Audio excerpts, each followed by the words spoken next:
Federal Drive is presented by GEHA, Government Employees Health Association, proudly providing health and dental benefits to federal employees and their families. Visit GEHA.com. The Education Department has canceled more than $3 billion in contracts, or threatens to.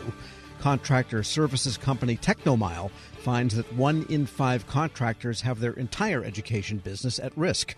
We get details now from Technomile's Senior Vice President, Kevin Brancato. Kevin, good to have you back. It's excellent to be back. What's going on here? You have a long list of contractors to education, and you list the total sum of unexercised ceiling and options and unexercised impacted ceiling. So it looks like some of the money has been spent, but a lot of it is at risk. Is that basically what we're looking at here? Yeah. So what we realized that the entire Department of Education potentially is at risk. And all the contractors supporting education would be at risk as well. So to look at how much potentially could be saved by the government, how much would be at risk for the contractor, it's not what has already been spent, it's what could be spent on the contract in the future.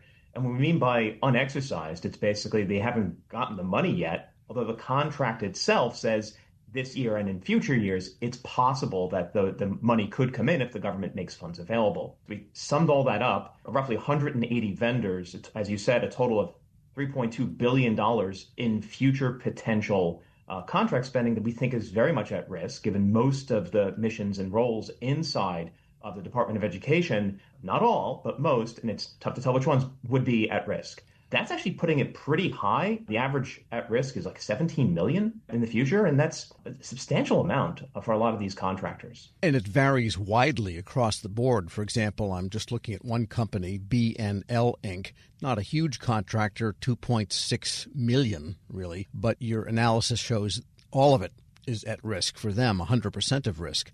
But on the other hand, if you look at one of the giants like Carasoft, which has $1 billion in obligations, only about 2 million as at risk, so they only have about a 0.2% risk factor. Yeah. So it's all over the board. When our team did the analysis, I'm not sure we were expecting to see just how many small specialized businesses are there supporting agencies that they have developed to support these agencies' very particular needs and missions.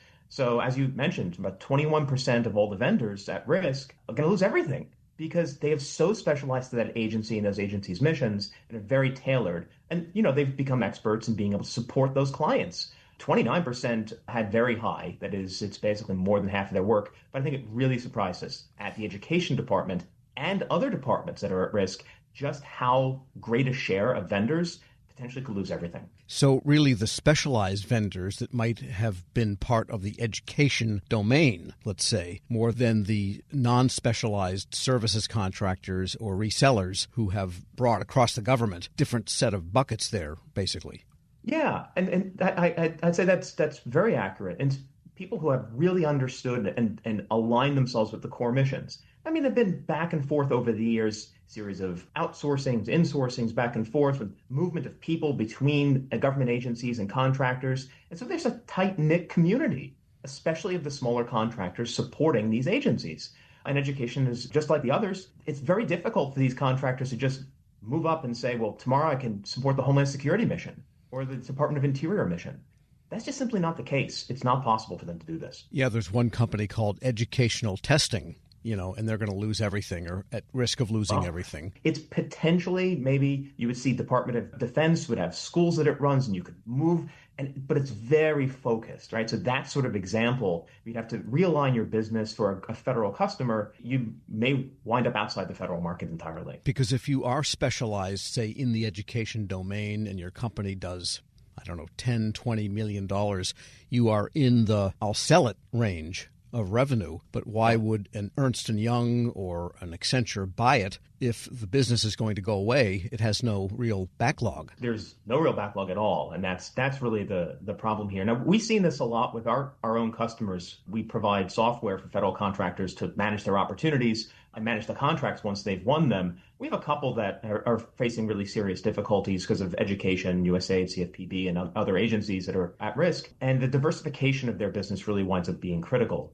We see them using our tools strategically to find where can they go next. Adjacent customers, right? Adjacent customers or adjacent market spaces. And it becomes very difficult in this space to try to pursue both. you really need the information at your disposal to do that. And many of them, I think, are just caught off guard by the severity of the changes that the Trump administration is making so rapidly. We are speaking with Kevin Brancato. He is Senior Vice President of Product Strategy at Technomile.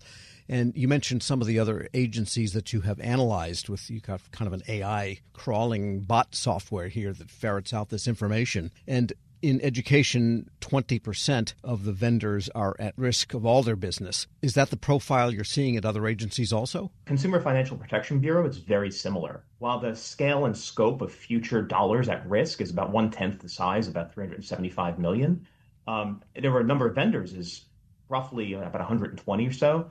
But what we saw is that about 15% of the vendors there are at risk to lose everything. 20% had a very high exposure. So there's a little bit less exposure, but much less on average per company, about 3 million at risk. Smaller companies supporting a mission, and they maybe had a more tighter focus on small business participation. So they're very similar, CFPB, but that is very different than what we saw at USAID. USAID, very similar to education in the amount of dollars that are at risk in the future, with about 3.6 billion compared to 3.2 for education, but about 500 vendors. And to our shock, 81% were at high risk. The majority of their business was at risk. 71% were at risk of losing everything.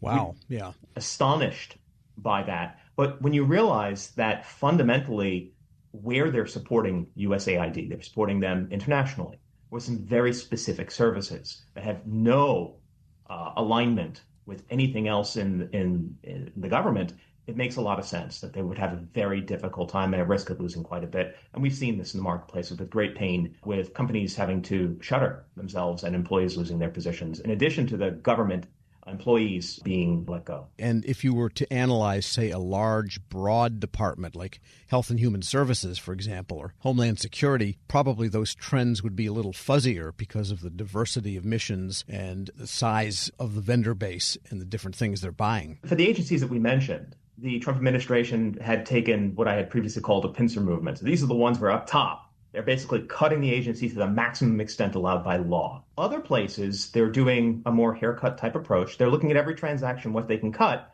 but it's not everything, and we don't know what is everything. So to be fair in an analysis, we wouldn't say everything's at risk at HHS. We certainly know it is not. There are definitely key areas. And so you can say the same thing about approach to grants at energy or in these other areas where there's a substantial desire to cut some spending. And it's obvious in some areas, but not others. When we, for example, took an analysis of the top 10 contractors that were GSA had said, please come, give us some money, give us some information back. We just said, okay, what do they have?